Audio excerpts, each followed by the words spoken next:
This is Chicago's very own WGN Midday News. In less than an hour, day becomes night as a total eclipse moves over Chicago and the rest of the continental United States. It starts in the Chicago area around 11:54.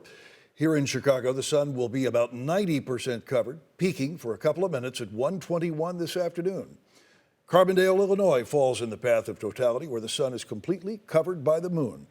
Good morning, I'm Steve Sanders. And I'm Dina Bair. Thanks for joining us. Our eclipse coverage begins with Tom Skilling, who's live in McCanda, just south of Carbondale. Hi, Tom. Guys, how are you? Boy, I'll tell you, we are looking at these beautiful blue skies with little wispy cirrus and saying, keep going, guys. Don't cloud over on us. This is looking very good. We are less than 2 hours away from the start of our eclipse. And you know, it's been interesting. Folks are gathering here. The level of excitement is increasing. We introduced you to Tyler Mitchie, who's a school teacher out in the Hoffman Estates Palatine School District. He was a student of Fisher-Rohde years ago. He was 17 years old. Fisher-Rohde said, hey, there's going to be an eclipse in southern Illinois in 2017.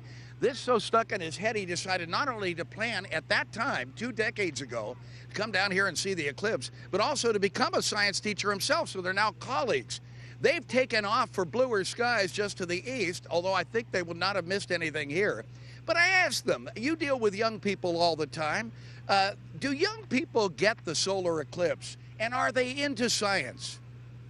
Young kids may get a bad rap because people see them on their phones all the time, but they don't stop to ask, what are they looking at on their phones? Sure. And a lot of times, they're following the same people that I'm following on Twitter, astronauts, International Space Station, you. It's really cool to have the first week of school to get everybody excited about this. But it's, I mean, I came in and people were already excited. It's like the first thing the kids wanted to talk about was like, let's do it. Let's talk all week about the eclipse. This is the latest satellite image. Yeah, these are the time lapses. We're right down there. What we see from the satellite images, it looks like a little bit southeast is the way to go. We're headed to Eddyville, Kentucky. Eddyville. So we're chasing this thing, you know? It's like a couple storm chasers, but it's eclipse chasing. They know something about moving as storm chasers. And let me tell you, this gentleman knows something about traveling some distance